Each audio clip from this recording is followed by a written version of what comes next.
Hey, I apologize for it being so dark. It's so dark. I don't know what's going on. I wonder if I can make it brighter somehow. Nah, probably not. Ah, see, it's so weird. Cameras are so weird, man. It's like if you move your hand here, the sun comes through. If not, the sun, and you look brighter. Like all of a sudden, I just have this phenomenal tan, and then all of a sudden it goes away, and I'm bright. It's like, what's going on with this camera? So, anyways, so I want to talk about something serious. Nah, I don't know what I want to talk about. See, I'm I've always been like this kind of entertainer person, you know, like I've always been a teacher. I've always been into acting. I've always like gone into all these ways where I could display like some type of theater entertainer person. It's so weird. It's very weird. Like I'll go into a party and like I can control a room at a party, you know? It's weird. I think I picked up that thing about how to do that, like how to quickly entertain people, or how to like, you know, as soon as you show up to a party, like you could like gain the room, and it's weird. But I think I developed it when I was in childhood, you know, just to make my mom happy, maybe, you know, so it was easy for me to um, like learn how to develop that skill. And when my mom and dad got divorced and we had to move so much, I always had to, you know, go into new school after new school after new school. And it'd be January or February or whatever. And it'd be like, okay, new school, make a bunch of new friends.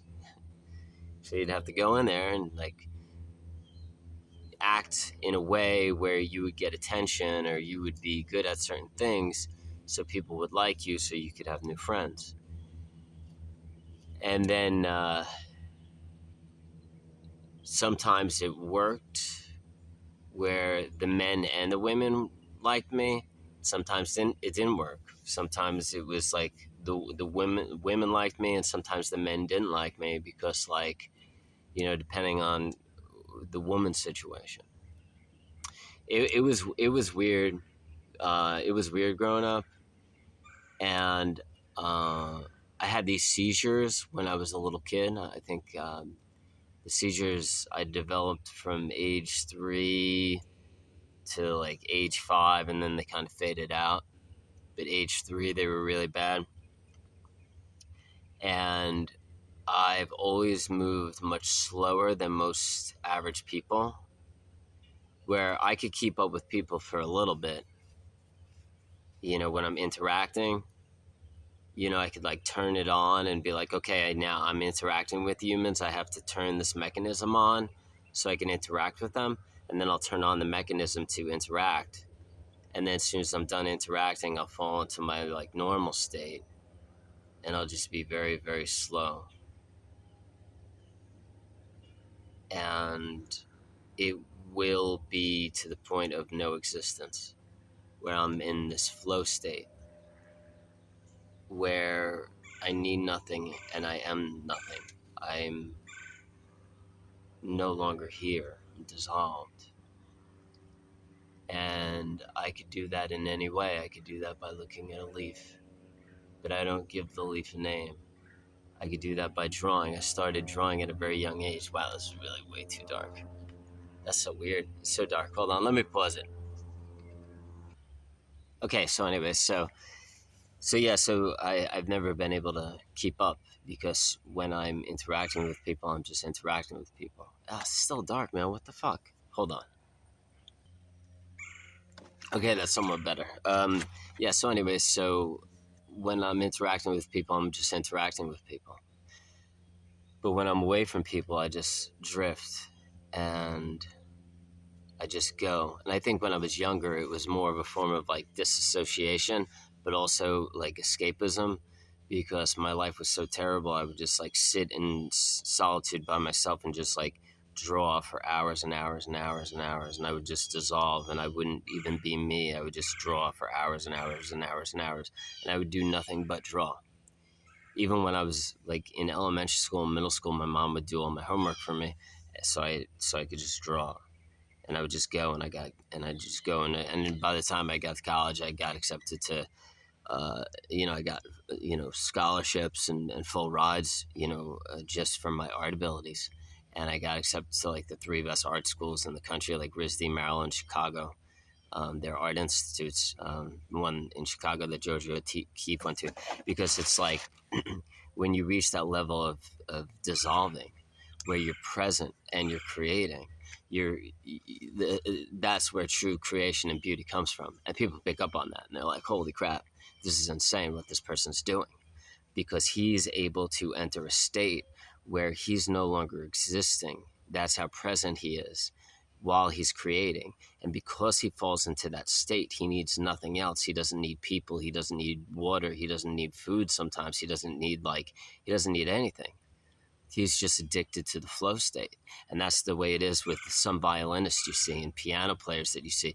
You watch somebody like a grandmaster piano player or a violinist. Oh God, violinists are the best. You watch a violinist on stage just going, and you're like, oh my Lord. In the beginning, it might have been ingrained in her. Her parents might have been like, you're going to get into this because we have the money to support you through it, and your mother did it, or whatever the case was. And then eventually, if they forgot all the lessons, if they forgot all of the things that they had to learn, and they just allow themselves to really flow with that mastery and love the process, and just allow themselves to be present, and they will be present. That's the flow state. And people that enter the flow state, we need nothing else. We need nothing else. And I'm there pretty much all of my life. And I am very, very slow, and it's very hard for me to keep up with average people. My one of my friend Tyler, I was talking to him in my last video, and he was like, yeah, I'm like starting to become more present these days.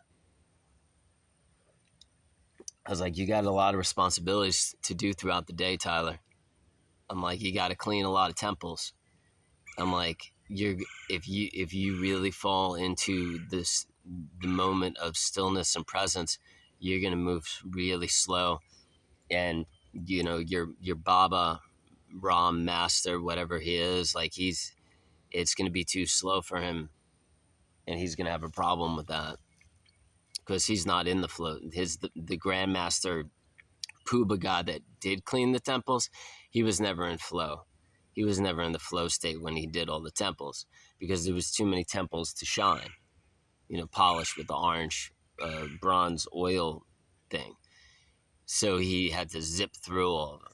So he can never allow himself to just be present with each temple statue. And for me, sometimes it takes me 9 minutes to brush my teeth. I just fall into these patterns where I'm just gone, and there is no me. I'm completely dissolved. And I think it was a mix of the seizures and the trauma and the solitude that I was placed in from age 3 to age 9. Like the disassociation, the seizures leading up to a brain not being able to function correctly, and witnessing the trauma, and the disassociation to escape the trauma. And all three of those combinations led to someone that could not keep up in school. I think my SAT scores were, I don't even know, 900. Like, I've always been very, very slow, considered very unintelligent. And when I was in grad school, I pretty much, got through it on my charm, because I was good looking back then and I knew it. And I've never had problems with attracting mates, a lot of mates that most men couldn't attract. I'm not like the grand poobah of hot men. I'm not a 10, and I'm not like that good looking, phenomenal guy you'll see working in a restaurant, or, on TV. I'll never, ever be that kind of person, like that good looking. But I know that I could get away with it. And the weird thing about getting older is like you're like I'm losing it, right? So it's just like, okay, like now I'm not being seen as good looking anymore, and that's fine. And then another thing that comes with that is money. How much money are you making? You know, the people that I used to attract in high school and in college,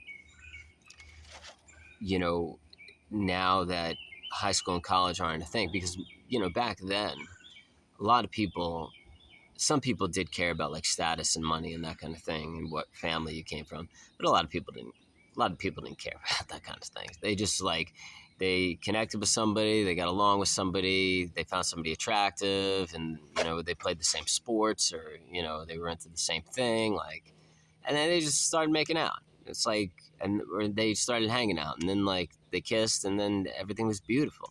But that's the thing, we were allowed to be romantic and beautiful back then. Now I feel like everybody's so concerned with how much money we're making and how much, because everybody wants to feel comfort and safety. Everybody wants to have beautiful children. Everybody wants to have, a nice house and a beautiful car. There's nothing wrong with that. Everybody wants to just like sit on the couch with a bowl of popcorn and have like these beautiful children around them that are very loving. Everybody wants that. I mean, that's just a beautiful thing. That's a beautiful vision that we've all experienced growing up on that by watching TV commercials, and it's just been ingrained as a part of our DNA to strive to achieve that.